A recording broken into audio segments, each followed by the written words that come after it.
లోక్సభ ఎన్నికల్లో గెలిపే లక్ష్యంగా బీఆర్ఎస్ నేతల వ్యూహాలు ఉన్నట్టుగా తెలుస్తుంది.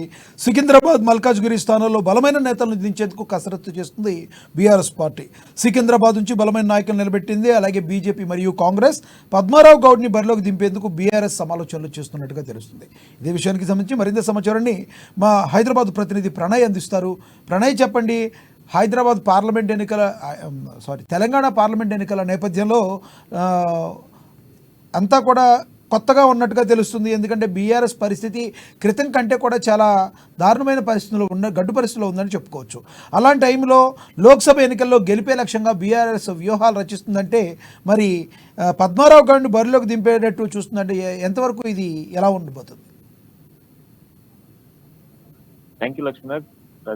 ప్రస్తుతం మనం చూసుకున్నట్లయితే గత అసెంబ్లీ ఎన్నికల నేపథ్యంలో కూడా బీఆర్ఎస్ ఊహించినటువంటి ఫలితాలు రాకపోవడం, పెద్ద ఎత్తున కూడా ఇప్పుడు ఆ ఫలితాలను పార్లమెంట్ ఎన్నికల ద్వారా అయినా తీసుకురావాలి అన్నటువంటి ఆలోచనలో కేసీఆర్ ఉన్నట్టుగా తెలుస్తోంది. ప్రధానంగా 12 నుంచి 14 స్థానాల్లో పూర్తిగా కూడా బీఆర్ఎస్ కైవసం చేసుకోవాలి అన్నటువంటి ఆలోచన ఉంది. ఇక గ్రేటర్ హైదరాబాద్ పరిధిలో ఉన్నటువంటి 2 పార్లమెంట్ నియోజకవర్గాలకు సంబంధించి మాట్లాడుకుంటే మొదటగా ఇటు సికింద్రాబాద్, అదేవిధంగా మనం చూసుకుంటే మల్కాజ్గిరికి సంబంధించినటువంటి అభ్యర్థిలో బండారి రాగిడి లక్ష్మారెడ్డిని దించడం జరిగింది. రాగిడి లక్ష్మారెడ్డిని ఆల్రెడీ అభ్యర్థిగా ప్రకటించిన సిచ్యువేషన్స్ కూడా ఉన్నాయి. అయితే ఈ నేపథ్యంలోనే ఇప్పుడు సికింద్రాబాద్ కి సంబంధించి పెద్ద చిక్కెదిరిన సిచ్యువేషన్స్ అయితే కనబడతా ఉన్నాయి. గతంలో మనం చూసుకుంటే తలసాని శ్రీనివాస్ యాదవ్ కి సంబంధించినటువంటి తనయుడు సాయి కిరణ్ అందులో గత ఎన్నికల్లో అంటే గతంలో జరిగినటువంటి పార్లమెంట్ ఎన్నికల్లో పోటీ చేయడం జరిగింది. ఈసారి పోటీ చేయడం అనకపోవడంతో ఈసారి బలమైనటువంటి నేతలను ఇటు బీజేపీ మరి అదేవిధంగా అధికార పార్టీ అయినటువంటి కాంగ్రెస్ పార్టీ నుంచి కూడా ఇద్దరు బలమైన నేతల్ని సికింద్రాబాద్ పార్లమెంట్ నియోజకవర్గంలో దించిన నేపథ్యంలో ఇక్కడ బలమైనటువంటి నాయకుడు స్థానికంగా ఉన్నటువంటి ఒక నాయకుడిని బలమైన నాయకుడిని దించాలి అన్నటువంటి దిశగా కూడా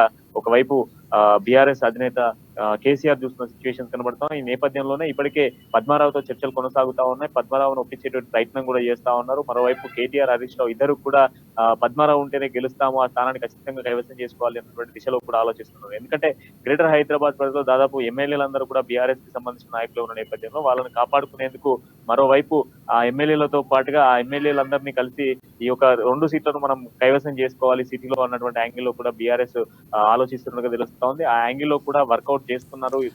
అయితే ప్రణయ్, వాస్తవ పరిస్థితులు చూస్తే బీఆర్ఎస్ కు వ్యతిరేకంగా ఉన్నట్లుగా కనబడుతుంది కదా. ఎందుకంటే అసెంబ్లీ ఎలక్షన్లో బీఆర్ఎస్కు పరిస్థితి ఎలా ఉందో మనకు తెలుసు. వాస్తవ పరిస్థితుల్లో బీఆర్ఎస్ ఇప్పుడు అన్ని సీట్లు గెలుచుకోగలదంటారా?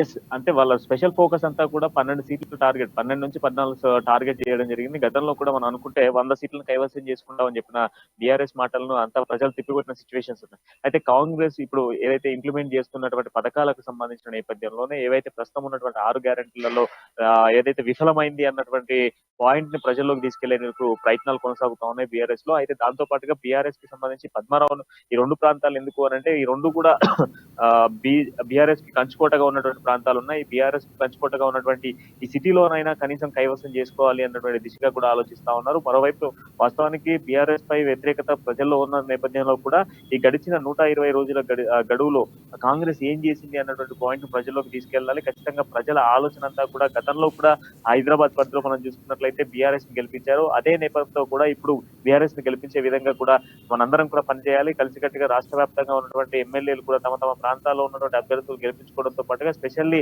హైదరాబాద్ కి సంబంధించినటువంటి వాళ్ళు కూడా హైదరాబాద్ లో పనిచేస్తూ ఖచ్చితంగా పార్టీకి మనుగడ తీసుకురావాలి. పార్టీ మనుగడతో పాటుగా ఈ 2 స్థానాలను స్పెషల్ గా గెలిపించాలి అన్నటువంటి యాంగిల్ లో చూస్తా ఉన్నాం. దాంతో పాటుగా స్పెషల్ గా జహీరాబాద్ తో పాటుగా మెదక్ ప్రాంతాల్లో కూడా కేసీఆర్ సొంత జిల్లాలో కూడా ఫోకస్ కొనసాగుతా ఉంది.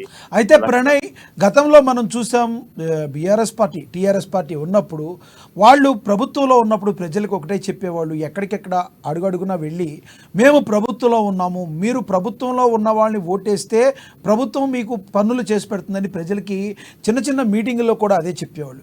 ఈ రోజున ప్రభుత్వంలో బీఆర్ఎస్ పార్టీ లేదు. మరి ప్రజలు బీఆర్ఎస్కి మరొకసారి పార్లమెంట్ పట్టం కట్టే అవకాశం కనబడుతుంది. ఒకవైపు బీజేపీ పార్టీ కానీ కాంగ్రెస్ పార్టీ కానీ దూసుకుపోతున్న పరిస్థితి. జాతీయ పార్టీలు 2 బీజేపీకి కష్టకాలంలో ఈ రోజున ఎదురొట్టి పార్లమెంట్ సీట్లు గెలుచుకునే అవకాశం ఉందంటారా? ఇది కష్టతరమైనటువంటి పరిస్థితులే ఉన్నాయి బీఆర్ఎస్ కి. ఎందుకంటే ప్రస్తుతం ఉన్న సిచ్యువేషన్స్ లో బీఆర్ఎస్ నాయకులే బీఆర్ఎస్ అధినేత మాటలు వినట్లేదు. అలాంటిది ప్రజలు వింటారా అంటే మాత్రం అది ఒక క్వశ్చన్ మార్క్ లానే ఉంది. అంతేకాకుండా సర్వే టీమ్స్ అన్ని కావచ్చు, ఇప్పటికే స్టాటిస్టిక్స్ టీమ్స్ అన్ని కూడా చెప్తా ఉన్నాయి బీఆర్ఎస్ కి చాలా కష్టంగానే ఉంది. దాదాపు ఇప్పటి వరకు చేసినటువంటి సర్వే టీమ్స్ లలో ఉన్న రిపోర్ట్స్ బేస్ చేసుకున్నా కూడా 1-2 స్థానాల కన్నా బీఆర్ఎస్ గెలిచేటువంటి అవకాశాలు అయితే కనిపించట్లేదు. బట్ వాళ్ళ టార్గెట్ అల్టిమేట్ గా కూడా 12 స్థానాలు చెప్తా ఉన్నారు. ఈ 12 స్థానాలకు గాను పనిచేయాలి అన్నటువంటి యాంగిల్ లో చూసినప్పటికీ కనీసం 2 దక్కించుకోవాలి అన్నటువంటి పాయింట్ ఆఫ్ వ్యూలో చూస్తా ఉన్నారు. ప్రజలు నమ్మేటువంటి పరిస్థితులు అయితే కనిపించట్లేదు.